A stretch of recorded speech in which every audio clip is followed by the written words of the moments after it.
Fala galera, começando mais um Café na Overall e hoje do meu lado, meu professor, escritor, especialista em parte nutricional, hormônio, enfim, cara, um cara que é bem conhecido no meio, Dudu Halush. Dudu, seja muito bem-vindo, irmão. Obrigado aí pela moral no nosso podcast. Não é nada midiático, não é nada gigantesco, mas sempre esse projeto ele sempre teve, e eu gosto de enfatizar isso com todos os convidados. O objetivo disso aqui, Dudu, é levar informação para aquela galera que está lá embaixo. Então, se 10 pessoas, 20 pessoas assistirem, irmão, não tem problema. Eu não estou preocupado se vai dar 1 milhão de views.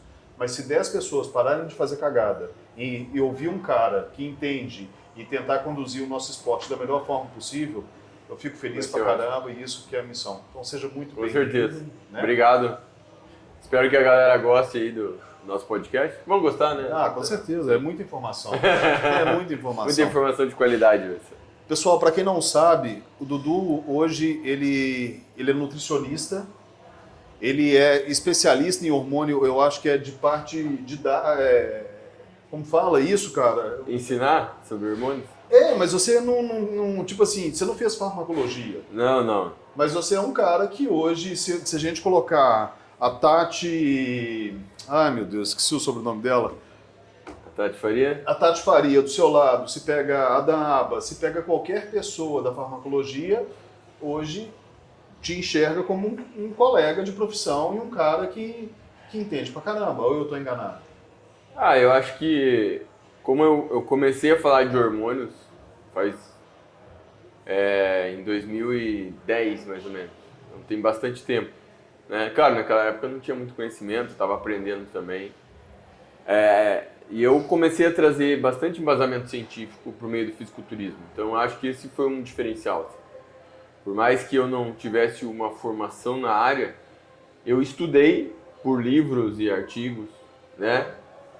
Eu me aprofundei realmente no assunto. Era o que eu mais gostava de estudar, né?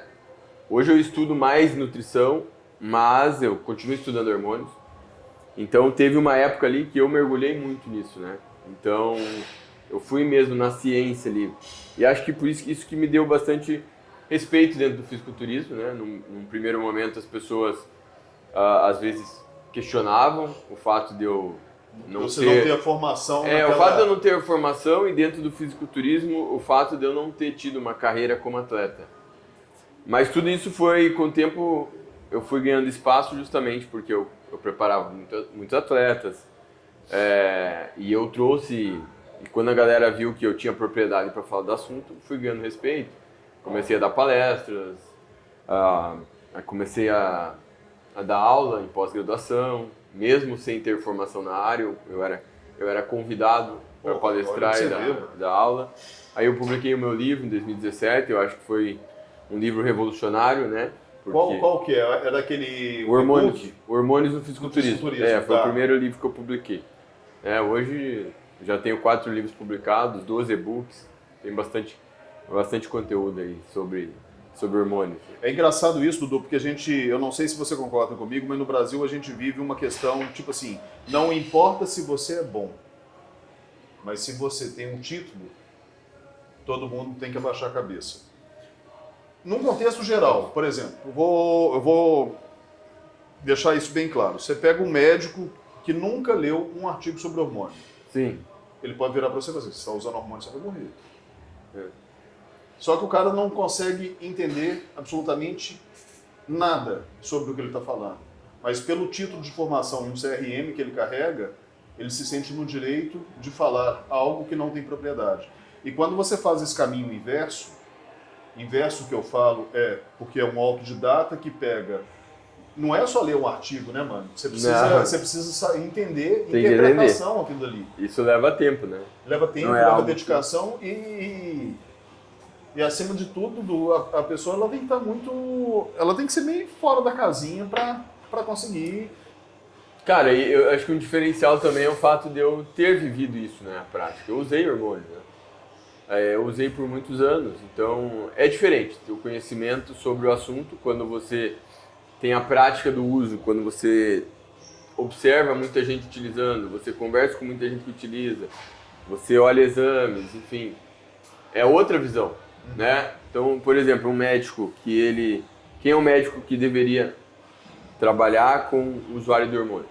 O endocrinologista, né? É a especialidade. Mas não no sentido da prescrição, né? Porque o médico não pode prescrever hormônio para fim estético. Nenhum profissional poderia, né? O que eu acho errado. Eu acho que o profissional ele deveria ter essa liberdade até para ajudar a minimizar os danos. Porque a gente sabe, né, cara? O cara que está querendo usar hormônio, ele vai usar de qualquer jeito. De qualquer jeito. Né? Então, é melhor que esse cara use acompanhado por um profissional. Claro que isso é um assunto polêmico e tal, mas esse médico que estuda endocrinologia, ele estuda muito pouco sobre esteroide na residência, estuda muito pouco. Então, se ele não estudar por fora, se ele não se aprofundar, né, no assunto, buscando, ele vai ter um conhecimento muito limitado. Às vezes um cara que está no fisiculturismo vai ter mais conhecimento relacionado a hormônios do que ele. Eu tenho convicção para falar que já dei aula para médico, enfim, que eu tenho esse conhecimento de hormônio voltado para uso estético, mesmo o conhecimento sobre os efeitos adversos, muito maior do que a grande maioria dos médicos endocrinologistas. Porque é uma área à parte que o cara não vê na graduação em medicina, não vê, e mesmo ali na endocrinologia, quando ele vai fazer residência, é muito pouco. Então o cara que quer trabalhar com o usuário de hormônios, seja para cuidar da saúde, ele precisa realmente se dedicar. Ser autodidata também. Não é. O fato dele ter uma formação em medicina ali, claro que ele ajuda ele a ter uma compreensão mais fácil das coisas. De como funcionam os sistemas, dos efeitos. Sim, porque querendo ou não, para entender bem de hormônios, tem que entender bem de fisiologia, bioquímica, né? Então não é só achar que vai pegar um artigo lá e vai entender o que está escrito. E isso, de fato, é toda aula. Quando aula sua, ou no seu livro, ou aula com o Márcio Bach, enfim, a aula na pós lá, que eu faço com vocês, toda vez que o assunto é hormônio, quando está dando 3h30, 4 horas da tarde, minha cabeça está explodindo, cara. Sabe? Porque me buga. E eu não gosto. Sinceramente, eu não gosto. Não é uma coisa que eu falo assim, porra, cara, eu acho legal pra caramba. Não, aquilo ali, pra mim, é maçante, é pesado, cara. Eu falo, meu Deus do céu, velho. Usa uma coisa, aí o efeito colateral acontece outra, aí você tem que controlar aqui. Cara, parece que o negócio não tem fim. Você puxa uma linha, sai outra. É muito doido isso. Então o cara ele tem que gostar, entender e ter um conhecimento de fisiologia. Isso é uma coisa que é o desconforto do conhecimento, né? Quando a gente sabe pouco, muitas vezes a gente acha que sabe muito, né? Mas a gente entende as coisas superficialmente. E conforme você vai se aprofundando, vai te incomodando porque você tem dimensão da sua ignorância, né? Sim. Você começa a ter dimensão. Isso gera um desconforto. É um desconforto necessário, porque também faz você ter mais senso crítico com as informações, né? Mais cuidado. Faz você... Exatamente, mais cuidado. Então esse desconforto, ele acontece com todo mundo. A minha ignorância é boa, então. Sim, com certeza. Dudu, eu não quero ficar falando só de hormônio, porque você tem coisa pra caramba pra falar. Mas uma coisa que eu acho mega importante, eu sei que isso não é uma receita de bolo, não tem como falar. Mas hoje, por que nós temos tantos especialistas como você, o Ada, a Tati, Kaminsky e vários outros, mas não temos nenhum atleta de ponta hoje, homem pesado, open, fazendo um trabalho com a galera do Brasil? Fazendo um trabalho com... Diretamente, tipo assim, não, quem cuida do protocolo do fulano de tal? Cara... Você consegue entender sim. Por que isso acontece? Sim, eu acho que isso é fácil compreender porque, assim, a cultura do bodybuilding ela é enraizada nos Estados Unidos faz muitos anos, né? Se a gente voltar lá, década de 70. O Mr. Olympia começou lá em 1965. Então, a cultura do bodybuilding está nos Estados Unidos há muitos anos. Então é natural que os coaches e treinadores lá sejam mais respeitados, até porque a tradição lá do bodybuilding é mais longa. Então é normal que as pessoas aqui, que não têm muito conhecimento, deem muita credibilidade ao que vem lá de fora. Inclusive, o nosso perfil de dieta, de certa forma, segue muito o que os americanos fazem, né? Então você não vê bodybuilding comendo feijão, tomando leite, porque não está isso muito presente na dieta dos americanos. Sim. Né? E como os treinadores aqui, os coaches, normalmente são da área de treinamento, né? E muitos não fazem o caminho de pegar lá e estudar, se aprofundar, o que acontece no bodybuilding muitas vezes? O cara vê um cara que é atleta, ele vai lá, tem o coach dele, ele aprende aquelas coisas com o coach e ele replica, ele vira coach também. Mas ele não estuda, ele não vai a fundo. E por que ele tem credibilidade? Ele tem credibilidade pelo shape, pelo físico. Não pelo conhecimento. Não pelo conhecimento, né? Cara, eu, por exemplo, fiquei muitos anos preparando atleta. Meu auge preparando atleta foi 2016, 2017, né? Preparei bons atletas e hoje eu tenho certeza que se eu tivesse focado nisso, eu estaria no topo aqui no Brasil. Né? Como está o Pacholok, o Panaim, até porque naquela época, por exemplo, o Pacholok ainda não preparava tantos atletas. Só que eu mudei o direcionamento, porque eu gosto mais do ensino, né?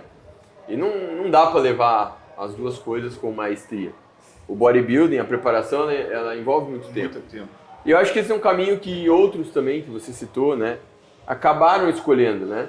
Porque quem gosta de estudar, cara, quem gosta de estudar pra cara, quem é nerd, não tem muito saco pra ficar ali trabalhando com um monte de gente, sabe? Sim. Tipo, atleta e tal. Então, tipo assim... A conversa fica muito abaixo do que você pode tá ir. Então, eu prefiro muito mais estar na sala de aula ali, mudando a mentalidade da galera, sabe? Escrevendo meus livros, influenciando dessa forma, do que estar trabalhando com um atleta ali em especial e fazendo um protocolo.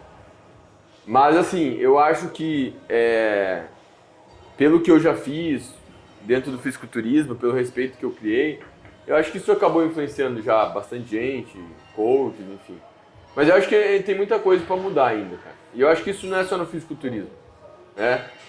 Eu acho que em outros esportes também, às vezes a gente acha que os atletas profissionais, eles têm o maior suporte de treino, de dieta possível. Não, muitas vezes eles fazem algumas bobagens, algumas maluquices, e mesmo assim, né, os caras é o alto nível do esporte. No fisiculturismo ainda tem isso, em parte porque a galera ainda paga muito pau para americano, né? Tá. Mas eu vejo assim, cara, você vê, se você for buscar conhecimento dentro da área de hormônios, dentro da parte de nutrição, você vai encontrar muita coisa de qualidade no Brasil, né?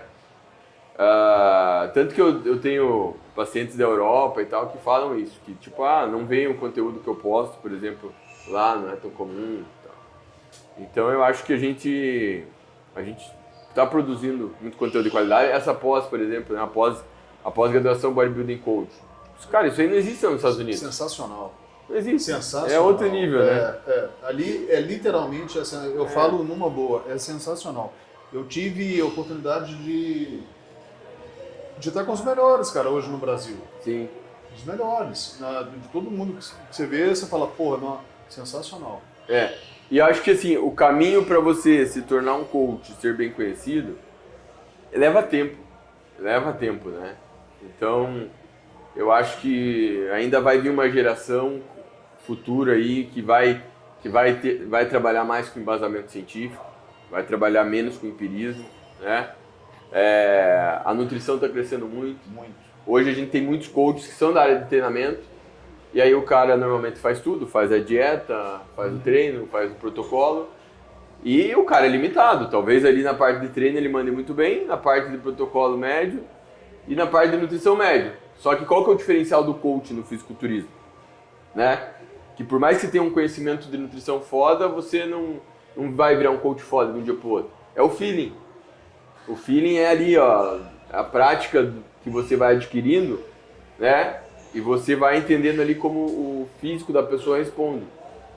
E isso leva tempo para você ter, cara. Leva tempo. Claro que o cara que tem conhecimento, o feeling dele melhora muito mais rápido do que o cara que fica só achando ali que com a prática, eu tenho muita prática, então é bom. Não.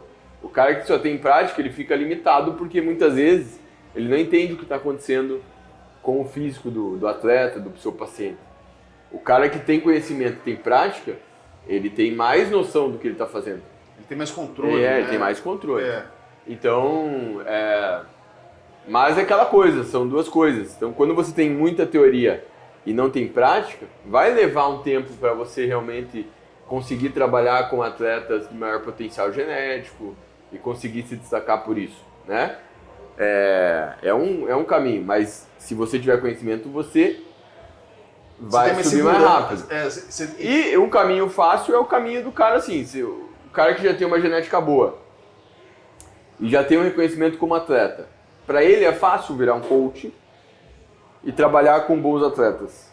Ele é a vitrine. Porque ele atrai, exatamente, ele atrai. E cara, no bodybuilding é muito isso. Todo coach que vai divulgar seu resultado, ele divulga resultado bom. Ele não divulga o resultado ruim. Ele não divulga o atleta que foi mal, não. Ele mostra os que foram bem, os que evoluíram bem, né? Mas as pessoas precisam entender que isso é uma visão, a visão da rede social, né? De 100 atletas, o cara mostra 20. E não que eu ache errado isso, mas é porque, obviamente, eu já trabalhei e era minha vitrine mostrar o resultado dos meus atletas, mostrar o físico dos meus atletas. Mas as pessoas precisam entender que, por exemplo, o cara pode ser um coach mais ou menos, pode ser ruim, e ele vai ter resultado bom. Por que vai ter resultado bom? Porque se ele trabalha lá com 50 atletas, mesmo que o trabalho dele seja mais ou menos, cara, só por o atleta ser dedicado e ter genética, esse atleta em algum campeonato vai ganhar, entendeu? Então, o cara tem 50 atletas, é fácil ele ter 10 resultados bons e fazer isso de vitrine. E levando isso para o amador, mais ainda, né? Mais ainda. A corda aperta é quando você fala um nível profissional, né? E até porque assim, cara, resultado ruim é algo superficial para analisar também. Porque eu posso ter um atleta que ele foi mal, porque a genética dele não é tão boa, por mais que ele tenha sido muito dedicado, e por mais que eu tenha feito um trabalho de excelência. Eu posso ter um trabalho muito foda. Eu não considero o melhor trabalho que eu fiz o cara que necessariamente obteve o melhor resultado no campeonato. Por quê? Porque o melhor resultado, ele depende de vários fatores, inclusive do nível dos adversários, do nível da competição, né? Eu posso colocar um atleta muito bom numa competição mediana e esse cara vai lá e ganha o overall. Agora eu coloco ele num campeonato de nível mais alto e ele vai lá e pega terceiro lugar na categoria. E aí? Era o mesmo shape, né? Então... E isso que você está falando é tão engraçado. Eu conversei isso com o Júnior Jaboski. Eu acho que tem uma minissérie no Netflix que se chama 100. Eu acho que é isso. 100 pessoas. Uhum. E que um dos testes que eles fazem, eles pegam um número determinado de pessoas, coloca numa sala e mostra a imagem de uma pessoa com um rosto mais harmônico e a outra com um rosto nem tão harmônico assim. E as duas eram condenadas de assassinato. E como se eles fossem um júri. Uhum. E ali tinha que falar se acreditava que a pessoa era inocente ou não. E de fato, o que não tinha o rosto tão harmônico, ele foi condenado. E o que tinha o rosto mais harmônico, não. Uhum. Até isso, numa avaliação de uma competição estética, por mais que você julgue o físico, mas uma pessoa que tem uma aparência mais harmônica, mais vendável, ela com certeza ela consegue abrir muitas portas e pode sim ter um favorecimento dentro de uma banca de arbitragem. Não pode? Sim. Talvez o Arnold pode ter se beneficiado disso também. Sebum, não? Sebum. O Tenente Breno... Embora é difícil de discernir, né? Porque são pessoas que têm um físico excepcional. Muito acima da média, né? Mas o Tenente Breno teve aqui. O menino chega, ele tem uma presença que as meninas que trabalham comigo ali falam, nossa, meu namorado e tal. Então você vê que as meninas que trabalham na academia, que sabe, que o cara chega e chega chegando. Então ele marca uma presença, é um cara que representa força, músculo, beleza. Aí fala, pô, esse cara é campeão, ele é o campeão, ele é o representante do esporte, né? É muito louco pensar nisso. Nosso esporte, ele é muito... A aparência conta muito, né? Em todos os sentidos, desde do shape, desde a estética. Então as pessoas, por exemplo, dão muito credibilidade para quem tem shape, como se essa pessoa também tivesse conhecimento. E a gente sabe que não é assim. Não é bem assim. Não é bem assim. O shape de um atleta não reflete o nível de conhecimento dele. Eu preparei muito atleta, eu sei disso. Tem atleta que o cara tinha um shape excepcional, mas não sabe montar uma dieta. Malemar sabe contar a recomendação de proteína para usar. Né? Quem dirá montar um protocolo, né? Então, ter conhecimento é diferente, né? É claro, né, que as pessoas exigem muito disso, né? Tipo assim, vamos supor que você quer trabalhar como coach de fisiculturismo e você nunca competiu. Dá pra fazer isso? Dá, mas a credibilidade vai ser mais difícil. E é compreensível, né, cara? Então é importante que você viva o esporte. É que nem se você quer, eu falo para meus alunos da pós de nutrição esportiva, você quer trabalhar com nutrição esportiva, você tem que se inserir em algum esporte. Para ter credibilidade com as pessoas, para você atrair, as pessoas verem que você vive a parada. O seu cartão de visita, para falar, pô. Então, eu ganhei muito espaço no fisiculturismo, porque eu entrei no fisiculturismo como um cara que queria competir. Eu não entrei pensando assim, eu quero ser coach, eu quero ser professor. Eu entrei querendo ser atleta. E foi, né? Fui o suficiente pra ver que, tipo, não era a minha vibe, assim. Foi alguns anos ali, mas depois que eu comecei a preparar a galera, eu comecei a gostar muito da preparação. E depois que eu comecei a dar aula e palestra sobre isso, eu comecei a gostar mais disso. Então foi um caminho que eu fui trilhando que eu não imaginava, né? No primeiro momento eu achei que eu iria só competir, e como eu era nerd, comecei a gostar muito de estudar o assunto. E aí daqui a pouco eu estava ajudando algumas pessoas próximas, e de repente eu estava preparando atleta, né? E aí eu comecei a gostar muito de preparar atleta, e vi uma forma ali de... Como assim? Eu comecei a gostar do fisiculturismo pensando em competição, né? E aí depois eu estava gostando muito do fisiculturismo porque eu estava usando o meu conhecimento para mudar o físico das pessoas, para transformar. Isso eu achei fantástico. Né? Fantástico. Eu acho do caralho. O potencial que você tem para mudar um físico, o corpo, com o treinamento, do corpo com a humano, dieta. Cara, é do caralho. Então isso para mim foi muito massa. E depois que eu comecei a ter espaço para ensinar a galera a me ouvir, na verdade, isso foi meio em paralelo, porque eu escrevo na internet faz muitos anos, desde 2010, 2011 lá que eu escrevo. E as pessoas gostavam muito dos meus textos. E aí eu fui ganhando espaço nisso, e é o que eu mais gosto de fazer, né? Hoje se fala assim, o que eu mais gosto de fazer é ensinar, é dar aula, né? Eu não deixei de gostar de preparar atleta, não deixei, mas a minha pira, assim, é dar aula. Hoje você não prepara mais, prepara, Dudu? Cara, atualmente eu não estou preparando, né? Porque antigamente eu fazia muita parceria, e hoje eu não faço parceria, né? Porque, primeiro, que eu não tenho muito tempo. Então, às vezes eu preparo um ou outro, né? Mas eu preparo pouco, eu não vou pegar... Já tive, em 2016, o Campeonato Brasileiro da FBB, aquele que o Brandão foi campeão. Eu estava preparando 10 atletas para aquela competição. Que ele foi o meu pico, assim. Daí, com o tempo, depois que eu lancei meu livro, que eu comecei a ter mais espaço com palestras e aulas, aí eu fui tirando o pé da preparação, mas não deixei de gostar, assim. Mas hoje eu gosto, se for preparar, de preparar 1, 2, sabe? No máximo, ali faz máximo, E a preparação já porque aí eu consigo ter tempo. Eu não teria tempo para estar preparando 5 ao mesmo tempo. Entendi. Né? Com a rotina que eu tenho hoje. Eu viajo principalmente no final de semana, né? Nos próximos 4 finais de semana, por exemplo, eu vou estar em viagem para dar aula e palestra. Consultoria você tem, Dudu? Tenho, mas hoje a minha consultoria funciona assim. Eu trabalho na consultoria e tenho mais 3 profissionais. Uma médica, a doutora Bruna, um treinador, o Diogo Palumbo, e a Daniela, que é a nutricionista. Tá? Então a pessoa tem a opção de fazer a consultoria com eles, né? Ou fazer comigo, né? Comigo, obviamente, tinha que ter mais alto, mas aí é a escolha, né? Tem várias opções de plano na minha consultoria, tem planos mais em contas, mais acessíveis. Todos os profissionais que trabalham comigo são de altíssimo nível, né? Porque senão não trabalhariam comigo, eu sou muito criterioso com isso.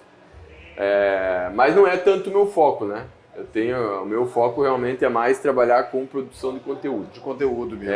Só isso que eu tenho. É uma oportunidade que tem ali, até porque eu falo assim, eu continuo atendendo para manter a prática, entendeu?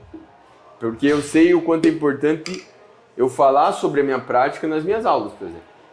Então eu vou ensinar algo, é muito importante que eu ainda esteja trabalhando. Antenado, né? Sobre o que está rolando. Sim.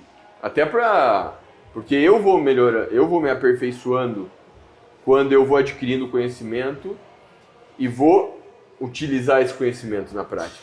Então eu me aperfeiçoo quando eu estou trabalhando com o paciente, né? Utilizando as estratégias que eu aprendi, e aquele conhecimento do meu trabalho vai gerando frutos, por exemplo, para eu utilizar nas aulas, entendeu? Entendi. Então uma coisa puxa a outra.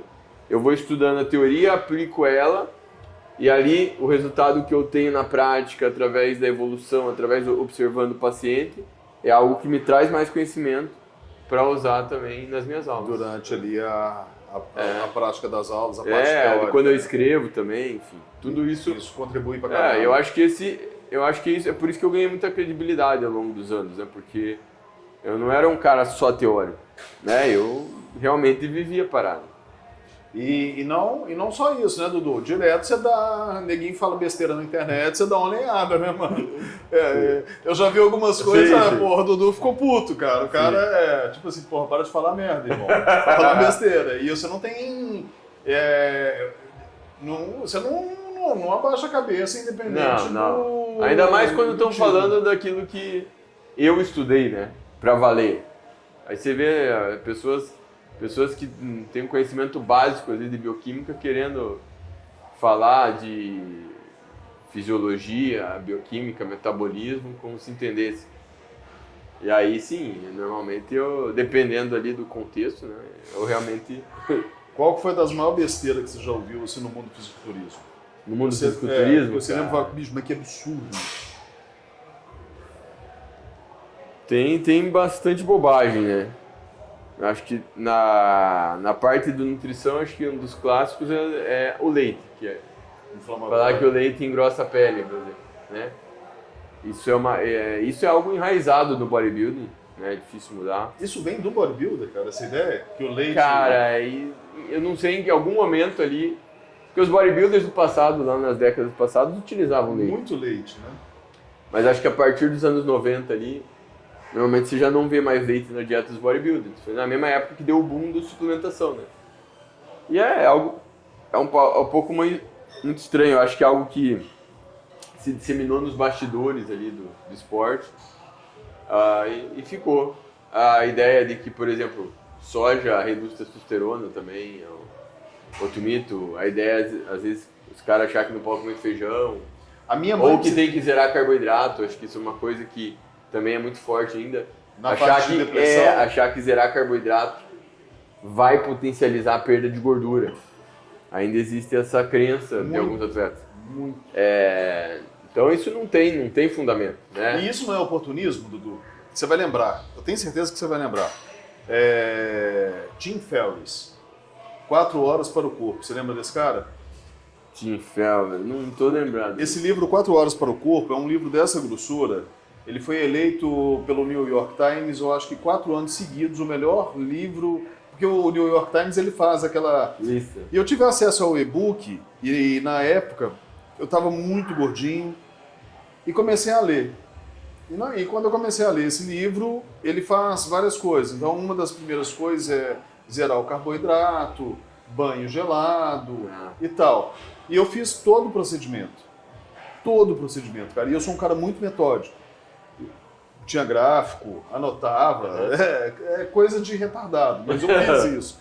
E no final, eu fiquei magro, flácido. Eu olhei no espelho e falei, cara, mas não é isso. Não era assim. Ele falava pra zerar o carboidrato. Pra quando você tava, tipo, ou pré-diabetes, eu não vou lembrar direitinho a fase do livro que ele fala, mas assim, um dos efeitos que ele fala é o zerar o carboidrato para redução de gordura.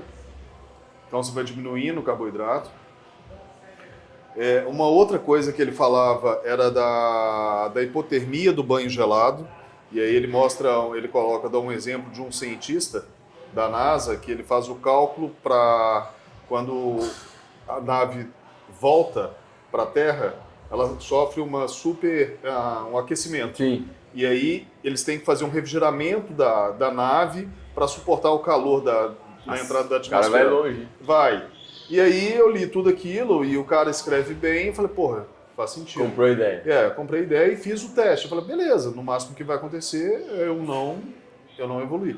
E por fim, depois de tudo isso, quando eu fiz todo o teste, e por último, ele faz o teste do projeto OCAM, você lembra disso? Protocolo Colorado, feito por Arthur Jones e aí ele coloca dieta e tal e faz o teste para aumentar o peso corporal. A moral da história é que o físico ficou flácido, eu perdi peso, mas não fiquei denso, não fiquei seco.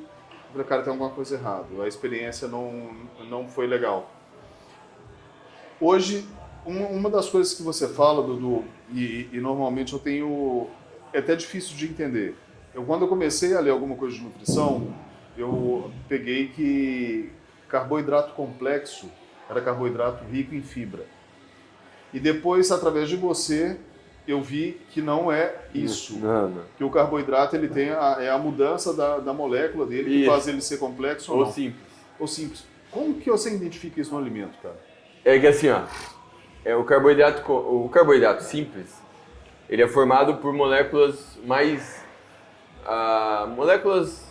simples de carboidrato, como a glicose, que a estrutura mais simples do carboidrato é a glicose, frutose e galactose. Então esses seriam os carboidratos simples, que eram chamados também de açúcares simples. E moléculas pequenas também como a sacarose, que é o açúcar, que é formada por uma glicose ligada na frutose. Ou a lactose, que é formada pela glicose e a galactose.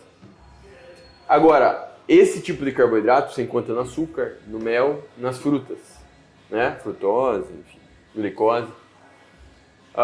E o carboidrato complexo são estruturas maiores, né? A gente fala polímeros de glicose, por exemplo. O amido é um exemplo. O amido é uma estrutura mais complexa, né? Formada por várias moléculas de glicose ligadas. Assim como o glicogênio que a gente armazena no músculo, no fígado, que é a forma que a gente armazena carboidrato. As plantas, elas armazenam carboidratos na forma de amido, que é um carboidrato complexo. Esse amido, no nosso intestino, ele é quebrado em moléculas de glicose e absorvido, certo? Então, quando você tem arroz, você tem amido no arroz, seja arroz branco ou integral, ambos têm amido. Qual a diferença entre eles? É que o arroz branco passou por um processo de refinamento onde ele perde uma certa quantidade de fibras. É a lavagem dele. Então, a fibra, ela também é carboidrato, certo? Só que ela é um carboidrato não digerível, não sofre quebra. Então, o nosso corpo não consegue absorver a fibra, né? Mas o amido é um carboidrato digerível. Você tem amido na batata, tem no arroz, tem no macarrão, né? Farinha de trigo. O amido é o tipo de carboidrato mais abundante. Então, todo carboidrato que é formado por amido, ele é um carbo complexo, certo? Perfeito. Seja o pão francês, que tem pouca fibra, seja o pão integral, que tem mais fibras. Mas não é o mesmo efeito metabólico no organismo, porque o carboidrato que tem fibra, ele tende a elevar a glicose e a insulina de forma mais controlada. O carboidrato refinado, passou por refinamento, ele tende a gerar um pico de glicose e insulina, certo? Isso pode ser um problema ou não, depende do da contexto, condição atual da pessoa. Né? Tá, então, é por isso que essa terminologia de carbo simples e complexo, nem é recomendado mais utilizar ela, faz anos. né? Justamente porque ela gera confusão. As pessoas acham que carbo simples é ruim e carbo complexo é bom. Não é isso. Como você viu, tem carbo complexo em alimentos que têm fibras. A própria fibra se trata de um carbo complexo. Perfeito. E carbo complexo em alimentos que têm pouca fibra ou nenhuma fibra, né? Porque basicamente o amido é carbo complexo. O feijão ele tem amido e tem muita fibra. É um carbo complexo. Né? As frutas vão ser ruins porque tem carbo simples? Não, porque fruta, além de ter carbo, elas têm carbo simples, glicose, frutose. Só que elas têm, normalmente as frutas têm uma baixa concentração de carboidratos e algumas frutas têm fibras ou têm baixa densidade de caloria, né? Então, vocês vão pegar melancia. Melancia tem quase nada de fibra. Muita e água. Ela tem carbo simples, só que é muita água. Uhum. Então você consegue comer um grande volume de alimento sem oferecer tantas calorias para o seu corpo. E ingerindo, pense, cara, se você pegar 400 gramas de melancia, é o equivalente calórico de 100 gramas de arroz cozido, mais ou menos. Volume 400 gramas de melancia. Sem contar ali dos compostos antioxidantes que você tem nas frutas, né? Licopeno, por exemplo, que você tem na melancia, no tomate, e outros, quercetina, os carotenoides, né? Então esses compostos antioxidantes, eles são muito importantes para a nossa saúde, né? E as pessoas não dão muito valor para isso. Elas acham que não precisa comer fruta, eu vou tomar um multivitamínico que vai dar a mesma coisa. Não é. Não vai. Não é assim. Então é por isso que não se recomenda mais usar essa terminologia de carbo simples e complexo, porque não necessariamente um alimento fonte de carboidrato simples é ruim e não necessariamente um alimento fonte de carboidrato complexo é bom. É muito Perfeito. Importante avaliar o restante da composição do alimento, né? Por exemplo, a quantidade de fibras, a densidade calórica, o teor de compostos antioxidantes, né? Tem que ter um olhar mais amplo. Por isso que a nutrição não é só olhar só o macro é superficial demais. Sim. Muito limitante. A carga glicêmica, você considera ela como um problema para uma pessoa em quadro de pré-diabetes? Então, normalmente, né, uma dieta com alta carga glicêmica para esse paciente não seria interessante, né? Por exemplo, uma dieta que tenha muito pão, muita farinha, arroz, né? Porque esse paciente com diabetes, provavelmente o que levou ele a ter diabetes foi uma dieta rica em alimentos não saudáveis que normalmente tem uma alta carga glicêmica. Mas não necessariamente um alimento com alta carga glicêmica não pode ser utilizado na dieta do paciente. Perfeito. Mas a base da dieta não deve ser isso, né? Então, por isso que para esse paciente é importante ter uma dieta rica em frutas, vegetais, grãos integrais, né? E alguns alimentos com grãos integrais podem ter uma carga glicêmica um pouco alta, mas em compensação a quantidade de fibras ajuda a melhorar o controle glicêmico. Então, você deve focar numa dieta que no contexto geral tenha baixa carga glicêmica, né? Isso eu te perguntei, Dudu, por quê, cara? É engraçado, mas no fisiculturismo até que a gente não vê muito isso. É mais difícil a gente ver isso, mas pessoas que entram na academia, eu trabalho na sala, então a primeira coisa que ela faz quando ela está acima do peso, ela acha que o alimento malvado, né? Então ela acha que ela não pode comer pão, ela acha que o arroz engorda, tem vários conceitos ali que vão passando, como fazendo um terrorismo sobre determinado alimento. Sim. E isso é legal da gente conversar, porque sabe-se lá quem que vai assistir o podcast. Então, fala, cara, o pão você pode comer, a questão é, quanto de pão você pode comer? É isso. E será se a melhor estratégia para o seu momento agora é comer um pão? Ou comer Exatamente. uma fatia de... Por exemplo, se a gente tem um paciente com obesidade, diabetes, síndrome metabólica, é melhor ele optar pelo pão integral do que pelo pão branco. Mas não quer dizer que ele não possa comer pão branco. Porque depende do restante da dieta. Uhum. Mas, a princípio, olhando assim, a melhor escolha é o pão integral. Então, depende de como a gente monta a dieta desse paciente, a gente pode encaixar alguns alimentos que ele tenha preferência, né? E eu entendo que para o paciente é difícil, às vezes, para a pessoa leiga, o leigo, às vezes está assistindo a gente, é difícil entender isso, porque ele quer uma resposta preto no branco. Isso pode, isso não pode. Né? Sim. Mas na nutrição a gente tem alimentos que a gente pode dizer que são alimentos mais saudáveis, e tem alimentos que são menos saudáveis, mas que você pode encaixar numa dieta saudável. Você consegue manipular. Você então, quer ver pode falar. Desculpa, é porque você me fez lembrar um menino de 12 anos que treina aqui. Ele quer aumentar o peso. Ele está comendo quase 12 ovos por dia.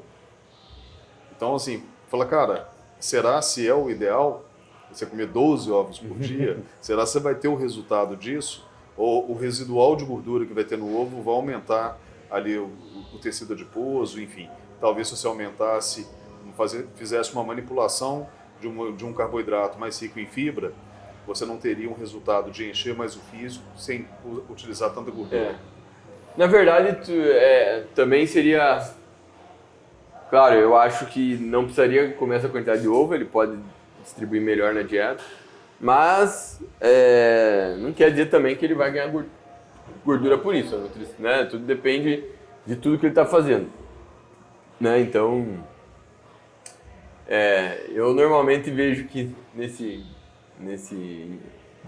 adolescente em particular, com certeza dá para otimizar a dieta dele de outras formas, né? Sem que às vezes... É que nem o cara, o bodybuilder lá que é mais bitoladão, que acha que tem que comer uma proteína muito alta, que tem que suplementar aminoácido para ter mais resultado. Tem muita coisa que dá para melhorar na dieta desse cara, mas, né, se ele não tiver conhecimento de nutrição e não tiver um suporte por trás que tenha, ele não vai otimizar, vai continuar fazendo daquele jeito, vai evoluir daquele jeito, mas ele poderia ter uma evolução melhor. E muitas vezes eu vejo que assim, a falta de conhecimento, ela não só prejudica a evolução, no sentido de que você pode evoluir, mas ela prejudica a saúde, né? A ignorância, ela faz muitas vezes que as pessoas se sujeitem, né? Tomem decisões equivocadas que levam ao prejuízo na saúde. Sim. Né? Então eu vejo às vezes, o que eu vejo nos atletas, mesmo profissionais às vezes, uma dieta pobre em frutas, em vegetais. Por quê? Porque se você colocar fruta e vegetal na dieta de alguém, isso não vai no curto prazo gerar algum diferencial no físico. Então às vezes o atleta acha que isso não é muito importante. Ele olha a fruta e o vegetal como se fosse assim, é fonte de vitamina e mineral. Mas eu mando manipular lá e tomo multivitamina. Ele não tem a visão de que o benefício de frutas e vegetais, ele é um benefício a longo prazo. É um investimento que você faz na tua saúde, que tende a te dar mais longevidade lá na frente. Mas o atleta, ele é muito imediatista, né? E aí ele vai lá, tem uma dieta que é pobre em frutas e vegetais, porque ele não acha que é importante. Come arroz, ele acha que a manipulação de arroz, batata ali e proteína é o que basta para ele evoluir esteticamente. E até certo ponto, tudo bem. Se pensar só na estética e na performance, as frutas e os vegetais não são tão importantes. Mas quando você olha no longo prazo, eles são fundamentais. Principalmente quando você faz o uso de recursos ergogênicos. Isso. Que aí o buraco vai muito mais para baixo. Que já gera efeitos deletérios na saúde, principalmente cardiovascular. Né? E frutas, vegetais, fibras, eles têm um efeito protetor sobre isso. O efeito protetor que você fala, as frutas e os vegetais, elas conseguem minimizar a hipertrofia do ventrículo esquerdo? Não diretamente isso, mas talvez principalmente pelo efeito antioxidante e o efeito anti-inflamatório. Né? Então, o uso de hormônios ele vai gerar um efeito pró-oxidante, né? Inclusive acelerando o envelhecimento celular. Né? Então, de certa forma, os compostos antioxidantes que tem nas frutas e vegetais, eles vão atenuar esse impacto, né? Tá.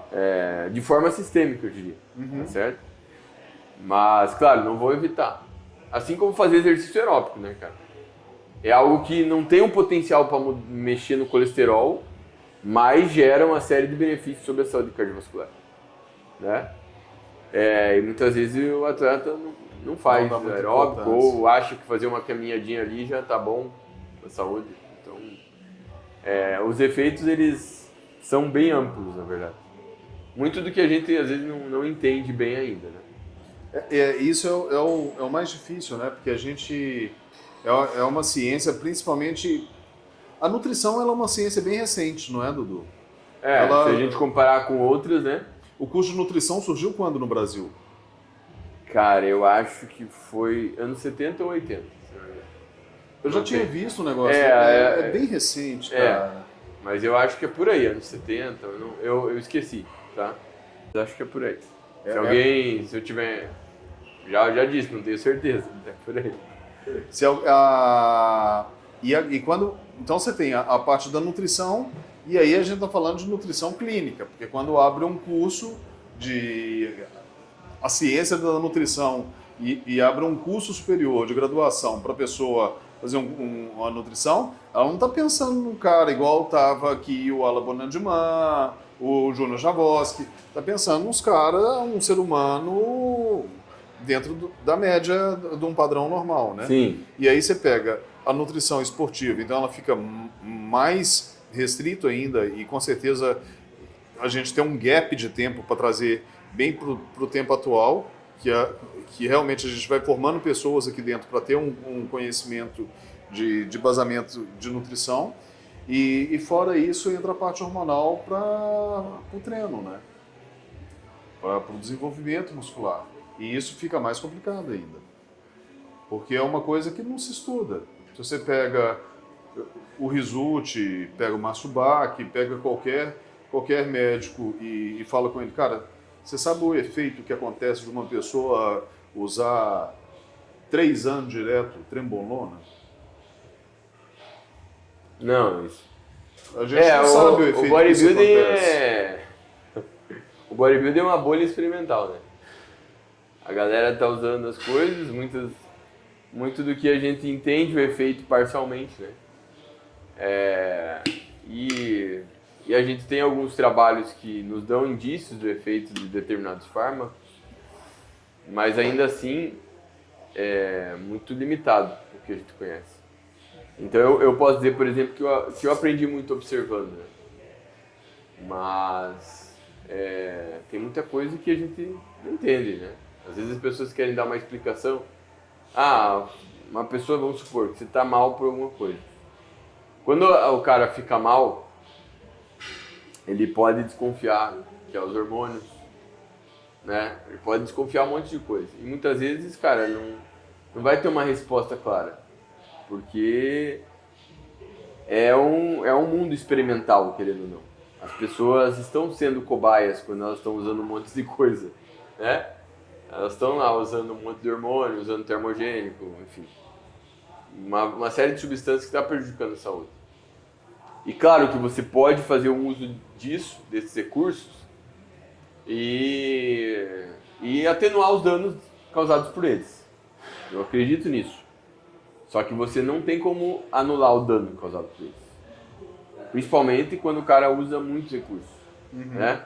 Tanto que eu falo, quando a gente pensa em minimização de danos, não é só ficar pensando no que pode proteger do dano daquela droga. É minimizar o uso daquele fármaco. Porque se você já sabe que trembolona é um esteroide, que tem uma série de efeitos colaterais neuropsiquiátricos, prejudica o perfil lipídico, enfim, prejudica a saúde cardiovascular, a melhor forma de você se prevenir é não usando ela, ou se utilizar, usar numa dose mais baixa, tá certo? É claro que a gente sabe que o efeito estético também depende da dose do hormônio que você usa. Então o bodybuilder ele tem que pensar estrategicamente, né? Muitas vezes a galera se precipita, já começa usando muito hormônio e aí perde a referência, né? Então, por exemplo, imagina, o cara começa o primeiro ciclo dele, que era muito comum, usando 500 mg de Durateston, 500 mg de Deca, né? Tá se precipitando. Vai ter muito resultado? Vai. Mas também tende a ter muito colateral. Ele poderia ter começado com uma Durateston, 250 mg. treina, faz dieta, otimiza o resultado o máximo possível com essa dose, antes de pensar em subir dose. Né? Então a galera já começa usando muito. Eu falo isso porque eu já passei por isso no passado. Né? Hoje eu não faria isso, não começaria usando da forma que eu comecei lá. Você ficou medroso com hormônio? Fiquei, cara. Fiquei. Porque o conhecimento gera medo. Não já. Não tem como você... Tipo assim, eu não vou dizer que foi isso só que me fez parar, né? Mas você fica cauteloso de qualquer jeito, né? Certo? Então, por exemplo, se eu voltasse a usar, eu não pretendo, eu usaria bem menos. E eu sei que bem menos do que eu usava dá resultado, entendeu? É questão de ter paciência também. Porque usando mais, o resultado vem mais rápido. Sim. A gente vê hoje nas categorias wellness, principalmente. O que acontece? A categoria mudou bastante nos últimos anos. A mulherada está mais bruta, assim, está mais densa, mas está mais virilizada. Porque estão usando mais hormônio. Porque para ficar com essa densidade que muitas vezes se pede no palco, né? A mulher, ela poderia de repente atingir aquela densidade com uma dose menor? Sim, mas demoraria mais tempo. E normalmente o coach não está muito preocupado se ela vai virilizar muito ou não. Ele só não quer que ela virilize a ponto de realmente causar uma impressão ruim para os árbitros. Né? Mas se o clitóris hipertrofiar, se a voz engrossar, muitos dos coaches não estão nem aí. Eles sabem que com a dose maior vai... E cara, esporte de alto rendimento é assim, né, cara? Não é só o fisiculturismo. Tudo bem que o fisiculturismo tem muito uso de fármaco, mas em outros esportes, também. Eles sacrificam a saúde, muitas vezes de outras formas.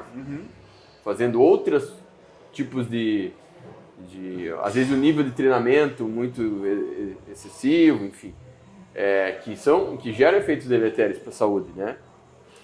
Então, qualquer esporte de alto nível, os atletas muitas vezes vão se dispor a fazer certas coisas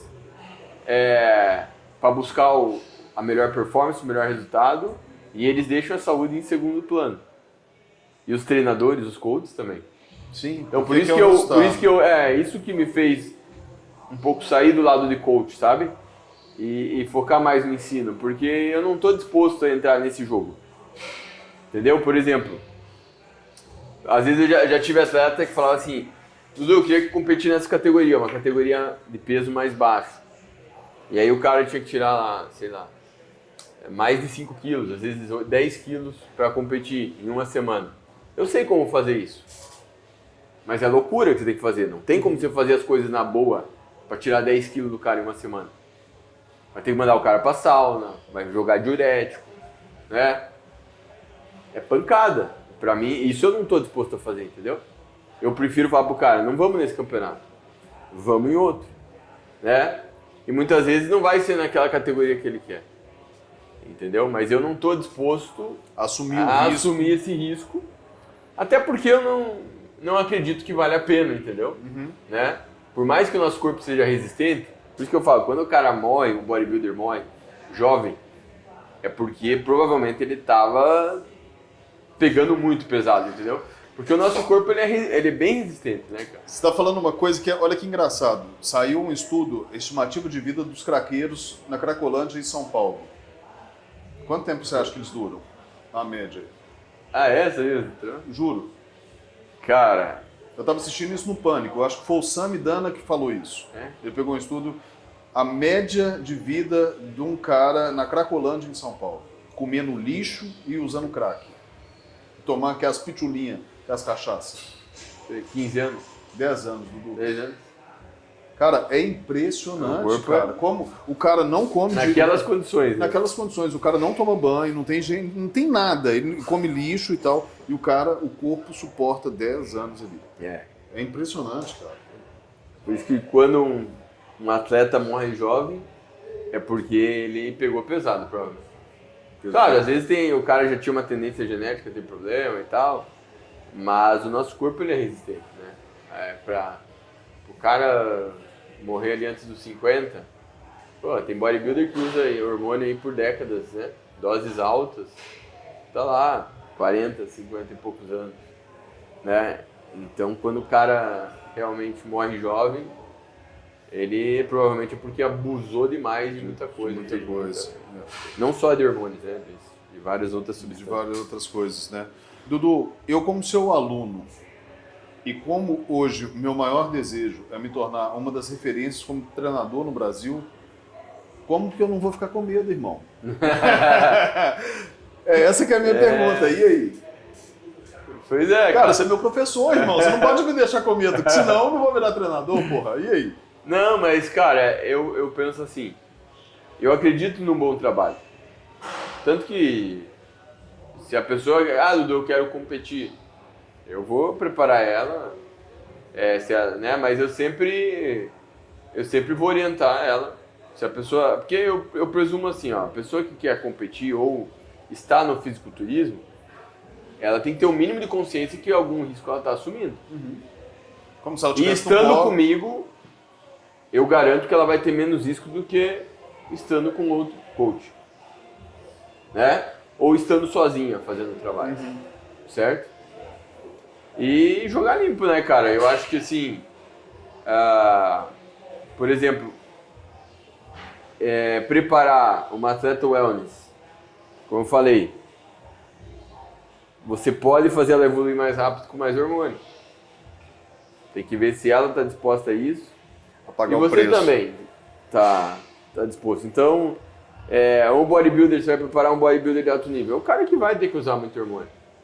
Mas ainda assim, muitos atletas usam quantidades muito maiores do que precisariam utilizar, do que eles conseguiriam ter naquela fase. Eu acho que, mesmo no nível pro, a galera peca pelo excesso, né?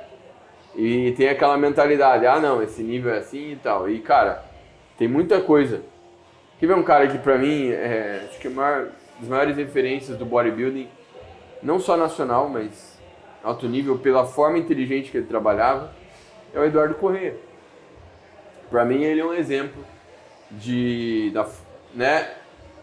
um cara que faz uma preparação inteligente, se preocupa com a saúde, né? É claro, ele tem todo um histórico de lesão e tal.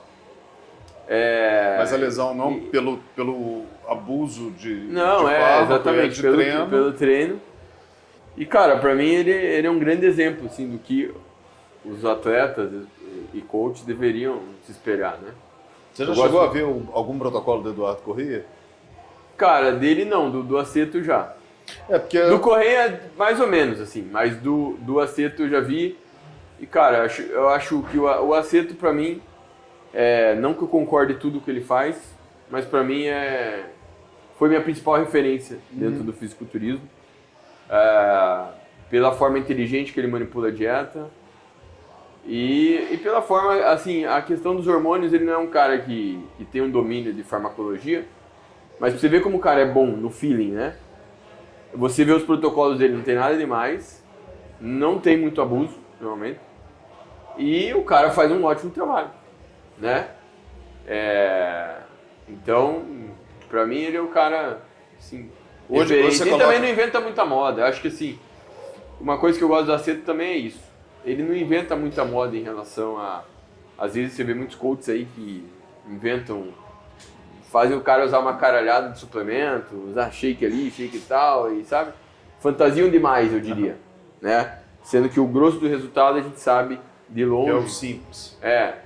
Às vezes o cara acha que tá tomando um monte de suplemento, tá otimizando a saúde, a performance dele, e não tá nada disso. Só tá gastando dinheiro, né? Ele poderia otimizar a saúde e a performance mais cuidando ali de como ele faz a alimentação dele, a dieta dele, o treino dele, né? A gente sabe, você que é da área de treinamento sabe, a galera inventa muito na moda, mesmo os bodybuilders profissionais, alguns inventam muita moda às vezes na hora de fazer um treino.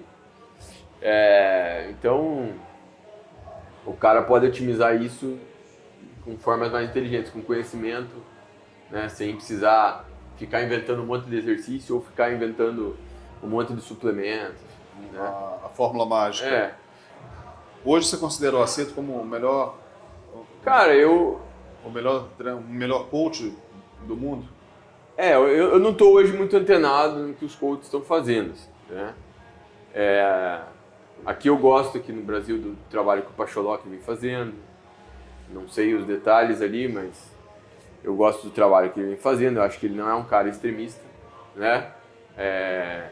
Gosto do trabalho do Mr. Size também, né? São dois caras aí que eu gosto do trampo.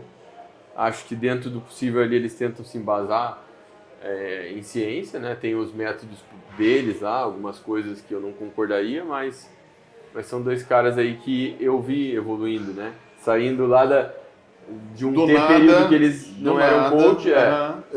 E o Mr. Size, na mesma época que eu dos fóruns, eu já preparava atleta, ele estava mais focado no shape dele na época. O Pacholok era mais focado como atleta. Então é legal ver essa galera crescendo, se destacando, e eu acho que eles... a gente já tem nível de coach aqui facilmente melhor do que lá nos Estados Unidos, né? O que acontece é que eles estão lá na frente porque culturalmente o bodybuilding está muito mais tempo lá. Mas o Brasil hoje é potência no fisiculturismo. Sim. Não é por acaso. Não. É porque tem gente como eu, tem gente como os coaches e outra galera que é influente aí no meio, que fez de tudo para o esporte subir de nível, em vários aspectos, né? Desde o trabalho midiático, né? Desde o trabalho ali nos fóruns, propagando conhecimento, depois em palestras, pós-graduações, através de material publicado, através de forjando aí uma geração aí de coaches com mais conhecimento. Né, cara? Então, eu diria que o Brasil tá, não vou dizer que pau a pau com os Estados Unidos necessariamente, porque ainda no nível Open, que é a categoria que tem mais destaque, a gente ainda não tá ali brigando nos cabeças, né, do Olímpia. Só que isso eu acho que é questão de tempo e é questão de evolução, porque o bodybuilder, o Open, é o cara que envolve mais investimento de tempo, de dinheiro, né? Então você não faz um Open do dia pro outro, de elite. Leva anos. Como a cultura do bodybuilding é muito mais forte nos Estados Unidos, eles tiveram muito mais tempo para produzir esses caras. Mas, pô, em outras categorias aí, Women's Physique, Bikini, né? Na Men's Physique, na Classic, porra, o Brasil é elite, cara, né? Isso é indiscutível. Tá no topo, tá brigando. Isso é fruto de tudo que vem acontecendo aí nos últimos anos no esporte no Brasil. Meu grande desejo, assim, Dudu, é que essa galera da Open ou da Classic, quem tá nas categorias mais pesadas, desenvolva um trabalho 100% nacional. Isso eu sinto muita falta, assim. Sim. Sabe? Você vê um Rafael Brandão, um Ala Bonandimã, sendo conduzir o trabalho 100% com pessoas no Brasil. Sim. Isso aí eu acho que é uma forma de validar a qualidade dos cabeça pensantes no Brasil. Porque uma coisa é um cara que tem uma genética, que tem grana, que tem um investimento, um suporte por trás, para ele construir um físico. Eduardo Correia fez isso, mas atrás do Eduardo Correia você tem um Cris Aceto. Então quem que é o cabeça pensante desse negócio? Eu sempre gostei de ver quem está por trás dos bastidores, que é o cara que pensa. Exato. E esse cara que pensa é quem faz a diferença. Cara, por isso que a gente vê assim, né, o Panaim, né, que é um coach de muito destaque nacional. O Panaim não usa muita droga? Panaim. Cara, eu nunca vi, tá, Dudu? Eu tô te perguntando isso, se você não quiser responder, não precisa. Não. Mas é porque eu já ouvi de conversa rádio peão e chão de academia que o Panaim é mão pesada com droga. Cara, não sei, atualmente não sei se ele... como são os protocolos, né? Mas eu sei que ele é um cara que tem muito feeling, né? Pra acertar o físico dos atletas. Ele é um cara que tem um feeling muito foda. E é legal ver, por exemplo, justamente eu citei o Pacholok e o Mr. Size, assim, porque eles são os caras que estão mais próximos, né? Além do Panaim, de atingir esse nível, né, de colocar um atleta nas cabeças, né, com o trabalho nacional. E só acho que isso demora mais para acontecer justamente porque é normal que as pessoas deem mais valor ao que está de fora, né, afinal de contas, tem credibilidade ali, né, lá fora. É o que está vindo de fora. Por exemplo, se tem um cara que ele é coach do Mr. Olympia, o cara que ganhou o Olympia. As pessoas já olham para ele diferente. Pô, esse cara fez o Mr. Olympia. Ele fez, mas não é que ele fez. Ele participou da preparação e o atleta ganhou. Mas não é mérito, a gente sabe, não é mérito só do coach. É mérito do atleta, às vezes muito mais do atleta do que do coach. Então eu entendo que isso demore, assim, mas eu acho que é questão de tempo, assim, né? Eu já vejo, por exemplo, que tem atletas de outros países que estão se preparando com, né, coaches daqui. Isso já é massa, né? Então a gente vem ganhando já começou a importar Eu acho que o bodybuilding no Brasil está muito bem, cara, em todos os aspectos, assim. Desde a parte dos coaches, assim, que estão ganhando espaço, a parte do conteúdo que é gerado nas redes sociais, em outros meios, né? Por exemplo, o trabalho ali que influenciadores como o Cariani fazem, né? É um trabalho muito, muito foda também, fez o esporte crescer muito. Então, a gente tem uma pós-graduação de alto nível, né, cara? Então, o Brasil, acho que os atletas, né, se destacando, então acho que a gente tá na elite não é só por causa dos atletas, é pelo contexto todo. Todo o suporte que vai dando, né? Tudo. Dudu. Eu ia, por exemplo, fazendo um podcast assim, né? Sim. Falando do bodybuilding. Isso... Eu não sou porra nenhuma, tenho 4 seguidores, minha mãe, minhas 2 meninas, minha esposa, e hoje aqui do seu lado. Dudu, voltando um pouquinho pro fármaco, e eu não vou tomar muito do seu tempo e nem quero ficar aprofundando nisso. Qual que é o fármaco mais perigoso no seu conceito? Mais perigoso? Que você fala, bicho, isso é zica. De esteroide? É. Ou geral? Pode ser geral. Cara, de esteroide, eu acho que a trembolona é um dos mais problemáticos, né? A parte psíquica. Principalmente pela parte psíquica. Tem fármacos que não são muito utilizados também, mas são muito perigosos, como o DNP, né? O dinitrofenol, que é um fármaco com maior potência termogênica. Aqui no Brasil não é muito utilizado, mas fora. É um fármaco perigoso também. A insulina é um fármaco perigoso, obviamente dá para você usar ela com cautela e controlar, mas não deixa de ser um fármaco perigoso, né? Você prefere a rápida ou a lenta? Cara, eu não sou muito adepto de insulina, mas a rápida ela é melhor, né? Só que é mais perigosa também, porque é mais fácil gerar hipoglicemia com insulina rápida. Quando você hoje você tem muito atleta pesado fazendo uso de GH com insulina, e o poder anabólico que essas pessoas percebem é muito grande. Você acha que isso é legal? Eu tenho 1,70 m. Se eu virar para... Eu tô com... Meu final do meu off foi com 87 quilos. Meu peso de palco normalmente é quase 73. Eu virar para você e falar, Dudu, quero bater 100 kg de off. Você acha que valeria a pena? Não. Insulina com GH? Não. Por quê? Cara, eu acho que não vai... Eu penso o seguinte. Ou você tem genética para ser freak, ou não tem genética para ser freak. E é melhor aceitar isso. Porque se você não tem genética para ser freak e tentar forçar a ser um freak, você vai prejudicar muito a tua saúde. Entendeu? Então o William Martins, ele tem genética para ser freak. Né, por exemplo. O Alan tem genética para ser freak.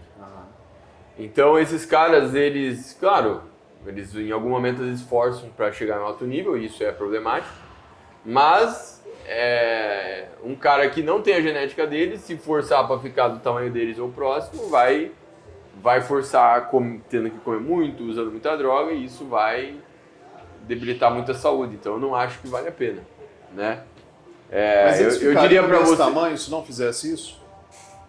Então, cara, eu já preparei o William, tá? E na época que eu preparava ele, não usava insulina, ele tava batendo lá os 130 quilos.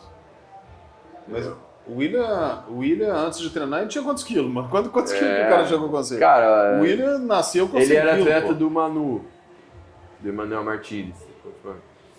Ele já era grande, cara. Ele foi atleta de... Quando eu vi ele competir a primeira vez, ele já competia ali na faixa dos 100 quilos, eu acho. Ele já era bem grande. Então o cara já tinha uma genética Já, grande. ele é... Então não... Por exemplo, acho que um bom referência que a gente tem, assim, de uma era que tinha... Toda a era do bodybuilding teve abuso, mas que não era como hoje, os anos 80. O que você vê nos anos 80? Tem os caras que são grandes e tem os caras que não são grandes, mas são muito secos. E o bodybuilding tinha uma diversidade maior nesse sentido, né? Uhum. Por quê? Porque os caras não iam... Naquela época ainda não tinha esse uso de insulina e GH em dose alta, né? Então, você tinha uma barreira fisiológica ali que não era rompida, que hoje você consegue abusando de GH, insulina, IGF-1. Que eu acho que é um caminho perigoso. Eu não acho que vale a pena, entende? Eu acho que o cara que está no alto nível usar insulina e GH, que está lá na Open, é uma coisa. Mas mesmo para esse cara, eu seria prudente nas dosagens. Eu acho que a galera às vezes... Porque, cara, o grande sacada do bodybuilding é o tempo, né? Se vou supor, você fala assim, eu quero chegar a 100 quilos. Uma coisa é tu querer chegar esse ano, o ano que vem. Você vai ter que forçar muito para isso. Mas não quer dizer que daqui a alguns anos você não chegue a isso. Simplesmente porque continua treinando consistente, fazendo dieta, fazendo bulking, fazendo cut, fazendo bulking, fazendo cut. Uhum. Porque a tendência do nosso físico é melhorar a cada ano. Pelo menos até os 45 anos, o físico... Tem mais 2 anos então, Dudu? Só mais 2? Eu tô com 43, pô. Não que não dê para melhorar mais, porque tudo depende de quando você começou, né? De que nível... Mas mais ou menos por aí, até então, você tem um potencial para melhorar bastante. Vamos supor, quanto tempo você tem de treino? De treino direto agora? É. Vai fazer 8 anos. Então. Tem estrada ainda para ficar bom, né? Até os 55, 60 ali. Talvez depois fique difícil melhorar, né? Tá entendendo? Porque a gente tem uma... Mas a categoria também é dos velhos, a Master não tem... Então eu acho que... E cara, acelerar nessa idade não é uma boa ideia, porque tende a ter mais... A saúde cardiovascular tende a ficar mais debilitada quando o cara é mais velho e abusa. Sim. O cara, fulano tá competindo com 60 anos. É legal? Não sei. Eu não acho, porque pensando pelo lado da saúde, eu não consigo dissociar mais. Se o cara tá muito bem com 60 anos, velho, é porque ele tá usando as coisas ali, tá usando bem. E isso envolve um risco maior do que um cara de 30 anos usando. E tem um outro lado também, né? Por exemplo, na hora quando eu fiz a pergunta, não é específico para mim, tá? Eu não estou pensando, falando, não, vou usar GH, vou usar insulina. Uhum. Não é isso. É só que realmente hoje é uma prática que a gente vê e muito acontecendo.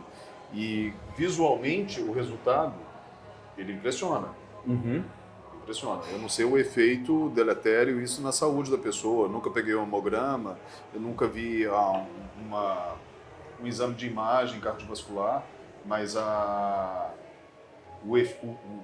o visual, ele impressiona. Se melhorar muito esteticamente, se presume-se que seja bem prejudicial também à saúde cardiovascular, né?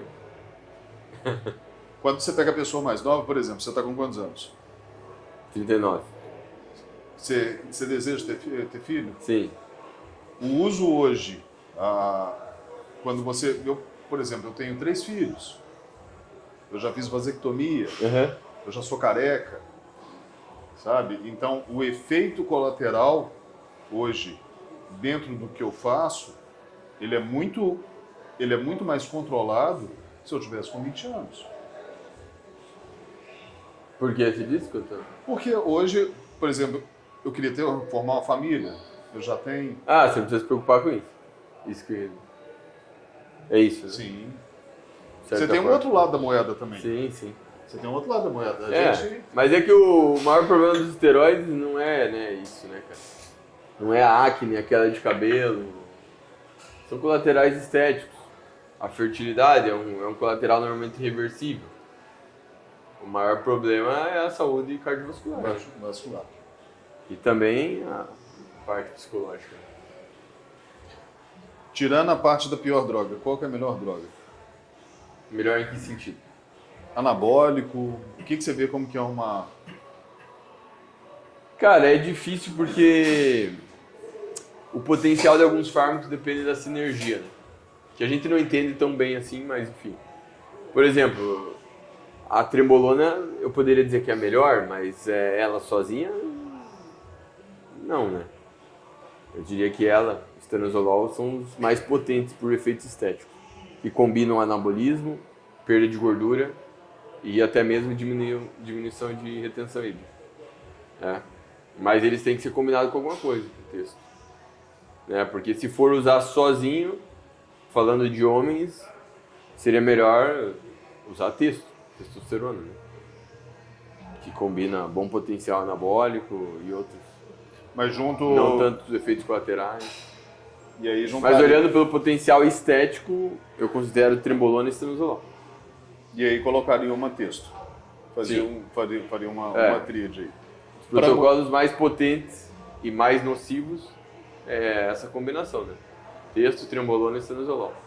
Isso na fase de cut. Booking. Para booking, testo e nandrolona. Aí se o cara quiser arriscar um pouco mais de saúde, de anabol ou hemogenin. Você acha... Mas eu não curto, eu não gosto. Eu acho que não vale a pena colocar de anabol ou hemogenin. Se você pode aumentar a dose de testo e nandrolona, eu não acho válido usar um esteroide oral hepatotóxico, que vai prejudicar mais o perfil lipídico. Né? Mesmo tem coisas assim que a... É que muitas vezes o cara acha que quanto mais hormônio ele tá tomando, melhor. Na verdade, às vezes, é escolher estrategicamente, né? 2 hormônios, 3, pronto. E aí é questão de dose, questão de tempo, fazendo as coisas. Né? Você acha que quando você vai trocando a mesma droga, mas só alterando o éster, ela faz uma diferença? Cara, não faz, só que o cara pode achar que faz diferença, por quê? Porque se você está usando um fármaco, está treinando, está fazendo dieta, é normal que teu físico evolua.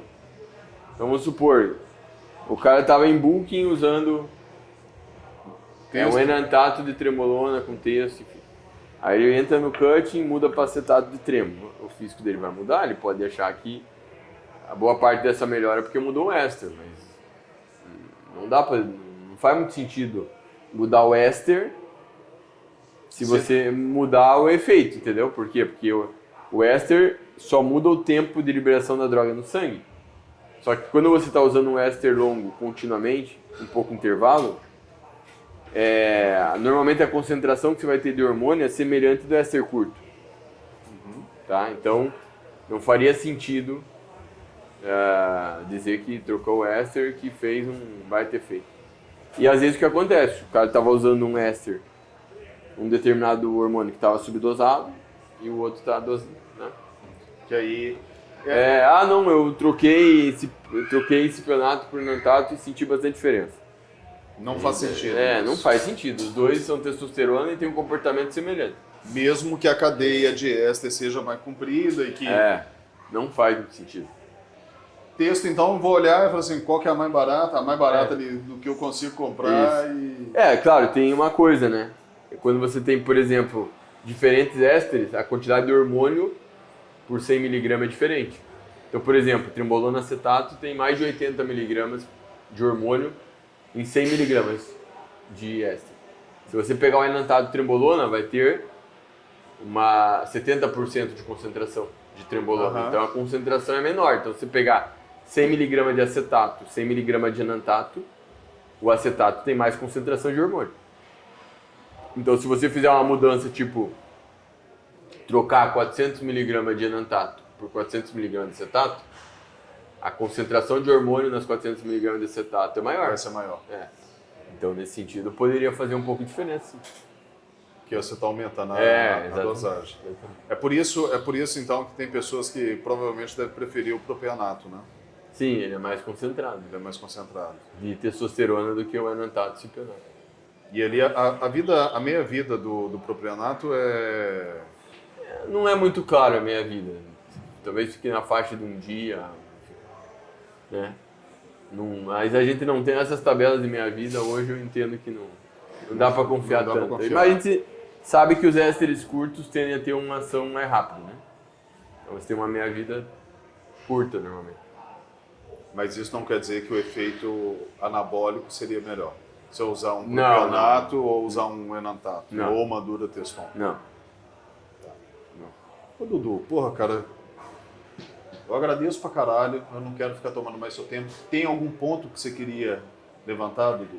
Não, acho que a gente conseguiu falar de bastante coisa. Falamos de nutrição, falamos ali, e é mais uma pincelada, sabe, Dudu?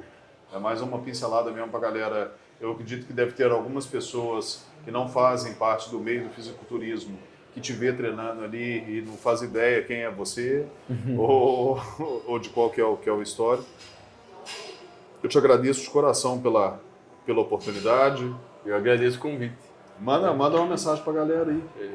Pode seguir, sei lá, É fala isso qualquer aí. coisa, mano. É isso aí. Queria agradecer o convite para estar aqui no podcast, esse papo produtivo. E quem quiser conhecer mais o meu trabalho, me acompanha lá nas redes sociais, principalmente no Instagram, mas tem YouTube também, onde eu posto conteúdo.